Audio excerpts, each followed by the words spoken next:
이 시간은 둘째 주일 평화의 촛불을 밝히는 시간을 갖겠습니다. 오늘은 누가 초를 밝힐 거냐 궁금하시죠? 네. 오늘은 고민을 했는데요. 평화가 필요한 예수님께서 태어나시던 그 시절에 가장 평화롭지 못한 사람이 누구였을까? 예수님이 태어난 것 때문에 예수님과 비슷한 또래 아이들이 죽임을 당했습니다. 그 어린 아이들이. 그래서 오늘은 그 아이들을 생각하면서 너무 어린 아이는 초를 켤 수 없으니까 그나마 아주 큰 아이 교빈이랑 선호가 나와서 둘째 주일에 평화의 촛불을 밝히겠습니다. 앞으로 나오세요.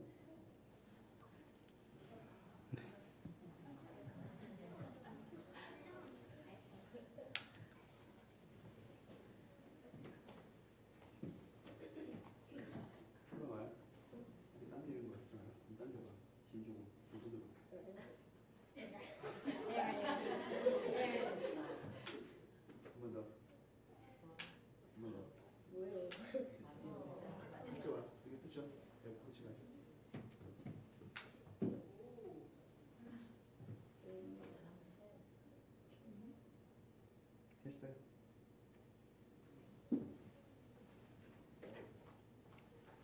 나와 들어가요.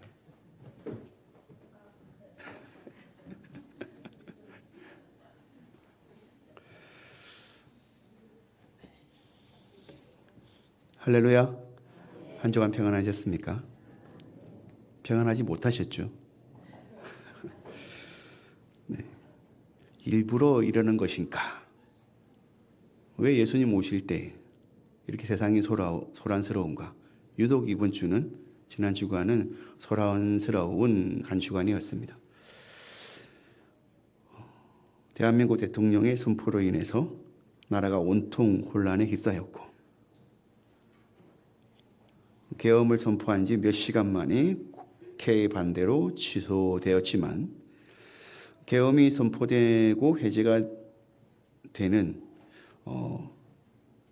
그런 시간들이 흐를수록 계엄을 준비하는 과정과 계엄을 선포한 후에 계엄군들의 행적 이런 감추어진 것들이 하나씩 드러나는 것들을 보면서 참 많이 놀라워하고 끔찍해하고 그러면서 주요 정치인들을 강압적으로 체포하려고 했다라고 하는 것 그리고 국회의원들을 국회의사당에 감금하려고 했다라고 하는 것 이유는 알 수 없지만은 계엄군들이 선거관리 사무실을 급습했다라고 하는 것 도저히 알 수 없고 이해할 수 없는 그런 궁금증들을 그 마음속에 던지게 했던 한 주간이었습니다.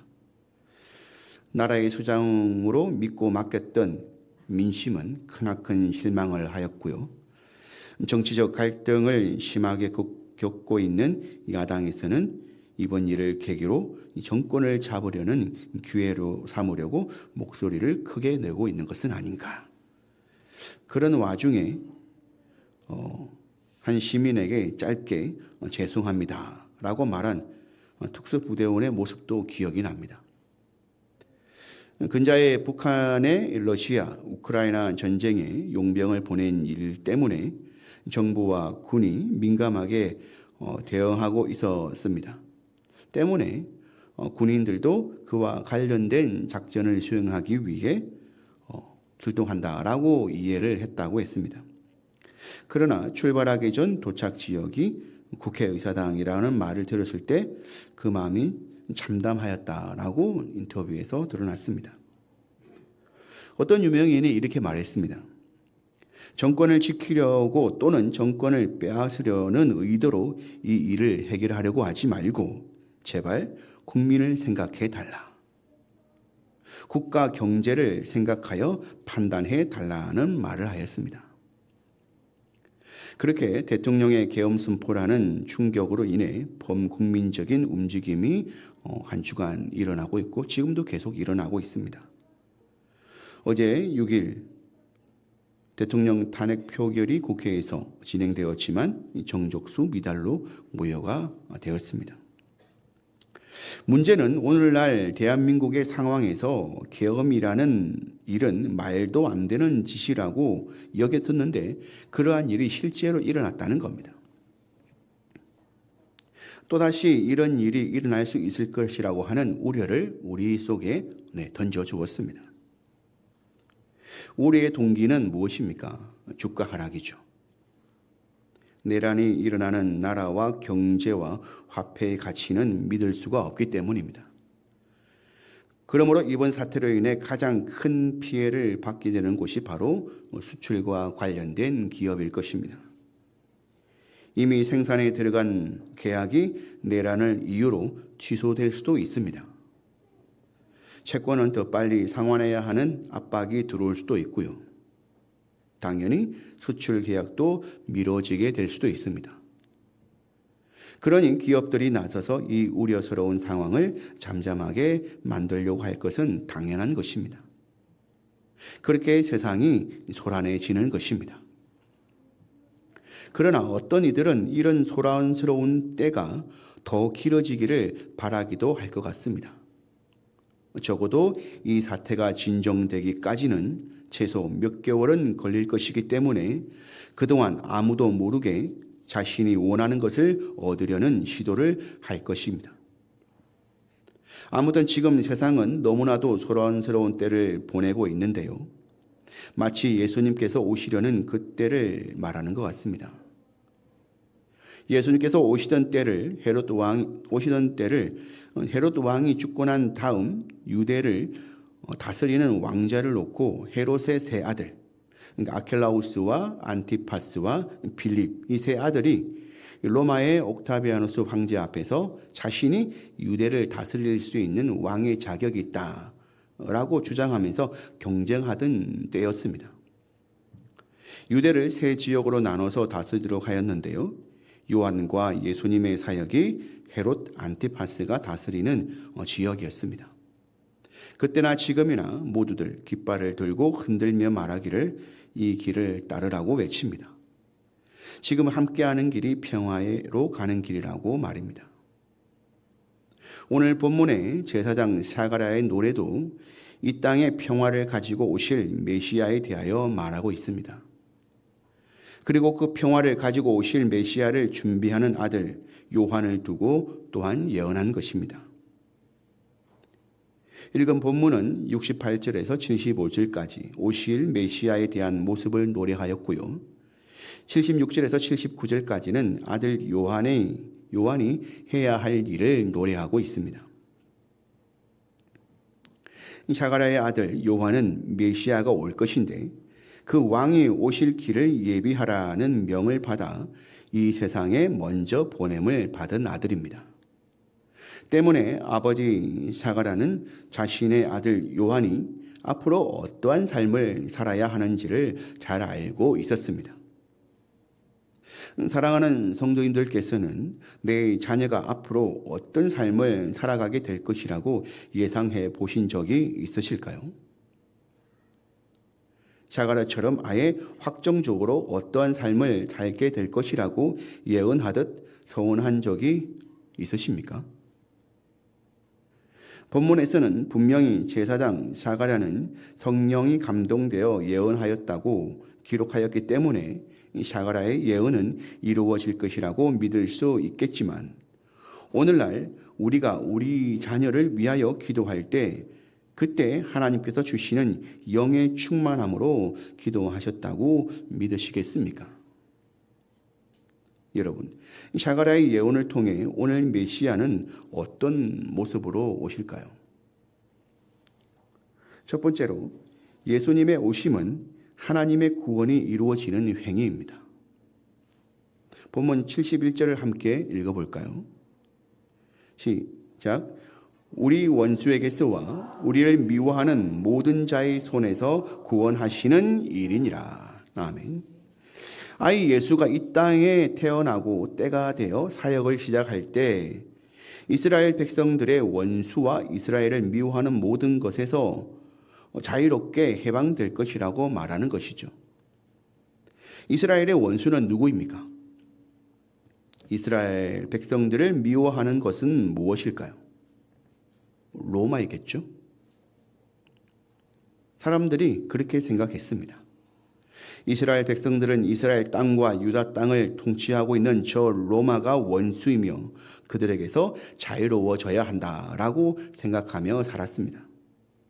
그러나 세례 요한의 생각은 달랐습니다. 이스라엘의 원수를 로마라고 생각하는 것은 잘못된 생각이라고 여겼던 거죠. 사람들을 보니 로마 때문에 이렇게 힘들게 살아간다고 포념하더라는 겁니다. 그렇다면 세례 요한은 이스라엘의 원수가 무엇이라고 생각하였을까요? 본문 77절의 말씀을 함께 읽겠습니다. 주의 백성에게 그 죄사함으로 말미암는 구원을 알게 하리니. 아멘. 세례 요한이 자라서 했던 일이 무엇입니까? 이스라엘 백성들, 즉 자신의 동족들이 죄사함을 받아 구원을 얻어야 한다는 것을 알려주고 가르치는 일을 하였습니다. 원수의 손에서 벗어나 자유로운 삶을 살기 위해서는 죄 사함을 얻어야 한다고 세례 요한은 생각을 하였다는 것입니다. 하지만 로마의 지배라는 시대적 상황을 전혀 상관없는 것으로 여겼다는 말은 아닙니다. 다만 이스라엘이 하나님의 구원을 얻기 위하여서는 온전해져야 하는데 그 시작을 어떻게 할 것인가 생각해 볼 때 바로 자신의 죄를 용서받는 것에서부터 시작되어야 한다라고 생각했다는 것입니다. 제가 오늘 예배에 앞서 이 자리에 앉아서 기도를 하고 있는데 왠지 소란스러워요. 한 주간에 있었던 일도 생각이 나고 오늘 공동회의도 있고 이런저런 생각들이 있습니다. 그래서 눈만 감으면 기도가 안 돼요. 그래서 왜 이렇게 소란스럽지? 주위가 시끄러워서 그런가? 그런데 가만히 생각해 보니 그것이 아니었던 거죠. 내 속이 잠잠하지 못하는구나. 내 속에서 너무나도 혼잡한 마음들이 있었구나. 그런데 그것을 주위로 이유를 돌린다라고 하는 것이죠. 내가 잠잠할 때는 주위에서 그렇게 소란스럽다 하더라도 어떤 모습은 활기차서 좋아 보일 수도 있는 것이고 또 어떤 모습은 그래 괜찮아 라고 그렇게 무던하게 넘어갈 수도 있는 것이었는데 오늘은 내 속이 편안하지 못하기 때문에 그렇게 어려운 것이 아닌가. 때문에 세례 요한은 메시아가 오시기 전에 이스라엘 백성들이 올바른 구원관을 가지고 있도록 노력해야 했다는 것입니다. 그들 마음속에 구원을 가지고 죄에서 자유함을 얻는 마음을 가지도록 평화를 가지도록 그렇게 노력했어야 했다는 겁니다. 여러분, 작금의 대한민국의 이 소란한 일들이 제대로 해결되기 위해서 어떠한 것을 먼저 해야 된다고 생각하십니까? 그에 대한 생각은 서로가 다를 겁니다. 그것은 어쩔 수가 없는 것이죠. 그러나 이 소란을 잠재울 다양한 방법들이 있을 것임에도 불구하고 모든 분들이 공통적으로 말하는 것이 뿌리까지 썩었다라고 말한다는 것입니다. 근본적인 것이 문제다. 이 말은 근본적인 부분부터 바로 잡지 않으면 안 된다는 것에 모두가 같은 마음을 가지고 있다는 것입니다. 여러분, 사람과 사람 간의 올바른 관계가 있기 전에 사람과 하나님 간의 올바른 관계가 확립되어야 되는 것이 아니겠습니까? 하나님과 사람과의 관계를 망치는 죄를 먼저 회개하고 제거해야 되는 것이 아니겠습니까? 다시 말씀드리지만 그렇다고 하나님과 사람과의 관계가 회복된다고 해서 제대로 구원되는 것은 아닙니다. 모든 시대에 지혜롭게 생각하고 말하는 그리스도인들의 삶과 같이 우리는 영적인 부분뿐만 아니라 정치적으로도 모든 잘못된 관계들을 궁극적으로 바로잡는 것이 하나님의 뜻이며 계획이라고 믿어야 하는 것입니다. 그런데 그 시작을 어디서부터 하라고 하십니까? 내가 하나님 앞에서 죄사함을 받는 것에서부터 혁명은 시작되어야 한다고 말하는 것입니다. 세례 요한의 외침이 기억나십니까? 누가복음 3장 7절에서 9절 말씀을 함께 읽겠습니다. 시작. 요한이 세례를 받으러 나오는 무리에게 이르되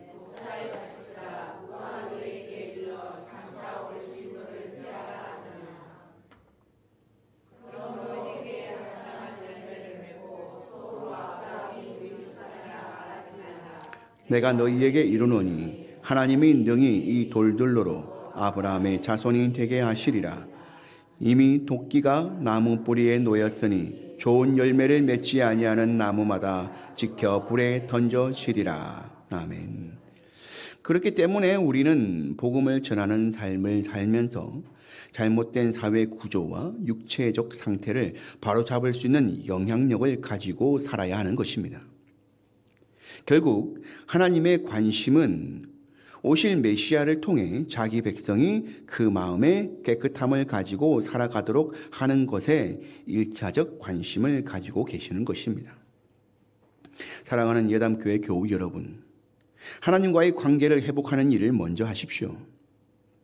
그것이 지금 하나님께서 우리 각자에게 원하시는 가장 우선되는 일인 줄 믿으시기를 바랍니다. 둘째로, 예수님의 오시는 모습은 예수님께서 이 땅에 오셔서 이 땅을 떠나실 때까지 참된 것과 참 사랑을 보여주며 사셨다는 것입니다. 본문 75절입니다. 종신토록 주의 앞에서 성결과 의로 두려움이 없이 섬기게 하리라 하셨도다.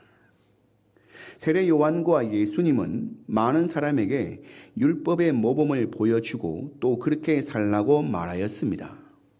하지만 세례 요한과 예수님은 사람들이 자신을 보고 배우기를 원하여 전하고 보여주는 것이 아닙니다. 무엇을 말입니까? 세례 요한과 예수님의 삶은 사람들 앞이 아니라 하나님 앞에서 사는 삶이었다는 것입니다. 세례 요한은 어릴 때부터 아버지 샤가랴를 통해 하나님께서 뜻이 있어 이 세상에 보내셨다는 말을 자주 들었을 것입니다. 그리고 요한은 하나님의 뜻을 알기 위해 하나님께 묻고 그 뜻을 구하며 자랐다는 것입니다. 예수님은 또 어떻습니까? 예수님의 10대 시절을 보여주는 것이 있죠. 누가복음 2장 41절에서 47절입니다. 그의 부모가 해마다 6월절이 되면 예루살렘으로 가더니 예수께서 12살 되었을 때에 그들이 이 절기의 관리를 따라 올라갔다가 그 날들을 마치고 돌아갈 때에 아이 예수는 예루살렘에 머무셨더라. 그 부모는 이를 알지 못하고 동행 중에 있는 줄로 생각하고 하룻길을 간 후 친족과 아는 자 중에서 찾되 만나지 못함에 찾으며 예루살렘에 돌아갔더니 사흘 후에 성전에서 만난즉 그가 선생들 중에 앉으사 그들에게 듣기도 하시며 묻기도 하시니 듣는 자가 다 그 지혜와 대답을 놀랍게 여기더라. 예수님께서도 세례 요한과 같이 어릴 적부터 하나님 앞에서 살아가는 것을 가장 중요한 것으로 여기며 자라나셨습니다. 언제나 자신이 여호와 하나님 앞에서 살아간다는 것을 생각하고 있었던 것입니다. 하지만 우리는 잊을 때가 너무나도 많습니다. 지금 내가 하나님 앞에 있다는 것을 말입니다. 지금 내 속에 성령께서 말씀하고 계심을 잊을 때가 너무나도 많습니다. 지금 세상이 소란스러운 이유가 무엇입니까? 나라를 잘 다스려야 하는 위정자들, 그들이 누구 앞에서 살아가는지를 잊고 있기 때문이 아니겠습니까? 국민이 보고 있다는 것을 알고 있다면 과연 그렇게 할 수 있겠습니까? 잊고 살아가기 때문에 그런 것이 아니겠습니까? 눈에 안 보이면, 증거를 없애버리면, 들키지 않으면, 시간이 지나면 잊혀질 것이고 무뎌질 것이며 없던 일이 될 것이라 생각하며 살아왔기 때문이 아니겠습니까? 국민에게 인정받으려고 살기보다 돈과 권력에 인정받으려 살기 때문에 그런 것이 아니겠습니까? 여러분, 하나님 앞에 있다는 것은 무엇을 말하는 것일까요? 성결하고 의로운 것입니다. 그렇다면 성결과 의는 무엇입니까? 데살로니가전서 2장 10절을 함께 읽겠습니다. 시작. 우리가 너희 믿는 자들을 향하여 어떻게 거룩하고 옳고 흠없이 행하였는지에 대하여 너희가 증인이요 하나님도 그러하시도다. 사도 바울이 데살로니가 교회에 복음을 전하면서 박해를 받은 적도 있었지만 데살로니가 교인들을 칭찬하였던 적도 있었습니다. 그리고 그 모든 일들이 하나님의 영광을 위하여 있었던 일들이라 말하면서 세월이 지난 지금도 여전히 데살로니가 교회를 아버지가 자식을 사랑하는 것과 같다고 말합니다. 그러므로 예수님께서 하나님 앞에서 성결하셨다는 말은 하나님 아버지께서 예수님을 아들로 사랑하셨던 것 같이 예수님도 제자들과 백성들을 아비의 심정으로 사랑하셨다는 말입니다. 디도서 2장 12절을 함께 읽어볼까요? 시작. 우리를 양육하시되 경건하지 않은 것과 이 세상 정욕을 다 버리고 신중함과 의로움과 경건함으로 이 세상에 살고. 아버지가 자식을 사랑하는 구체적인 모습이 무엇입니까? 자식이 보고 배울까? 경건하지 않은 것과 세상 정욕을 다 버렸다는 것입니다. 그러면서 신중함과 의로움과 경건함으로 이 세상을 살아가는 모습으로 자식을 기른다는 것입니다. 세례 요한과 예수님은 이 땅에서 하나님 앞에서 성결과 의로운 삶을 살았기 때문에 그 모든 삶의 관계들 속에서 두려움 없이 말하고 행할 수 있었던 것입니다. 그러므로 우리도 세례 요한과 예수님처럼 사람에게 먼저 보이기 위해 말하고 행할 것이 아니라 항상 내가 하나님 앞에서 살아가고 있다는 것을 잊지 않아야 할 것입니다. 그렇게 하나님 앞에서 하루하루 살아간다면 성결할 수밖에 없을 것입니다. 의로울 수밖에 없을 것입니다. 그리고 때가 되면 장성한 자녀들과 믿음이 연약한 자들과 세상에서 방황하는 자들에게 두려움 없이 살아갈 방향을 말해줄 수 있을 것입니다. 말씀을 맺겠습니다. 이 땅을 구원하신 빛을 다시 기다리고 있습니다. 우리만이 아니라 더 많은 인생들이 그 빛을 보고 기뻐하도록 세례 요한과 같이 살아야 합니다. 사가랴 제사장이 아들 요한에게 말하였습니다.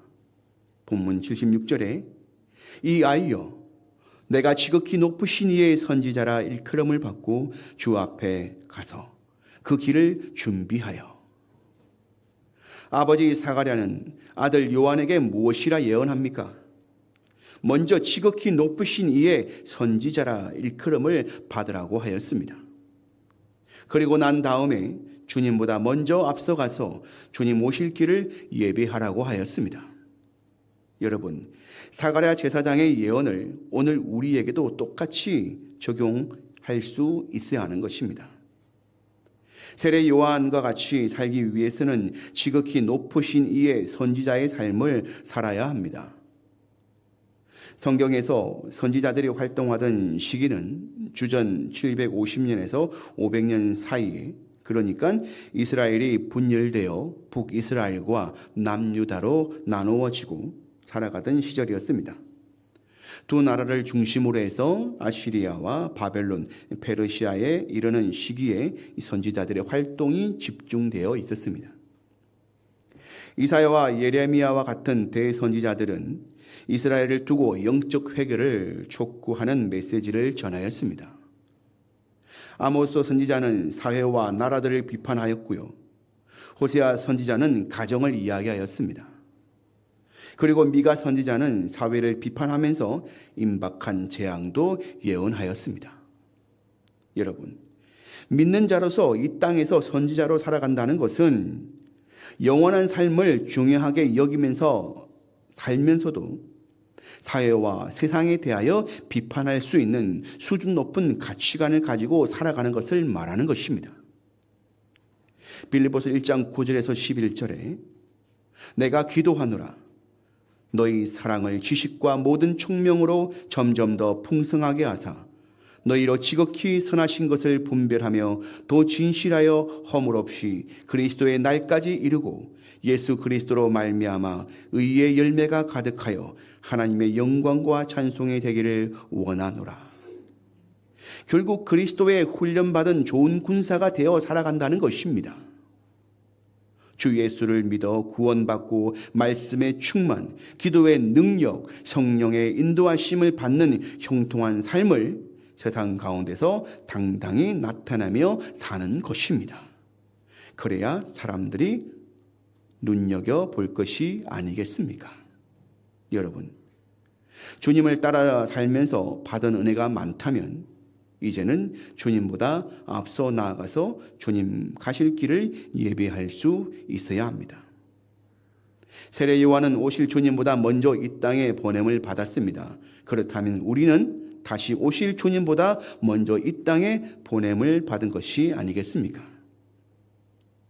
빌립보서 1장 3절에서 6절에 내가 너희를 생각할 때마다 나의 하나님께 감사하며 간구할 때마다 너희 무리를 위하여 기쁨으로 항상 간구함은 너희가 첫날부터 이제까지 복음을 위한 일에 참여하고 있기 때문이라. 너희 안에서 착한 일을 시작하신 이가 그리스도 예수의 날까지 이루시는 줄 우리는 확신하노라. 아멘. 복된 소식이 되시는 예수 그리스도를 전하며 사는 것이 바로 오실 메시아의 길을 예비하는 것입니다.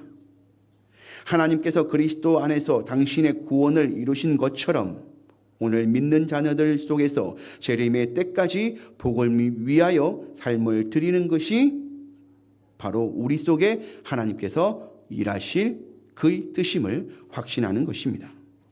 그러니 어찌 우리가 이 소란한 세상 가운데서 믿음을 감추고 살아갈 수 있겠습니까? 그리스도를 말하며 살아가지 않겠습니까? 우리 다 같이 외쳐보면 좋겠습니다. 빛을 따르라. 평화의 길이다. 소란스러운 세상 가운데 빛나는 삶을 사시기를 바랍니다. 그 빛나는 깃발을 보고 많은 이들이 평화를 얻는 길인 줄 알고 따라 나서는 놀라운 역사가 일어나는 한 주간이 되시기를 주의 이름으로 축원드립니다.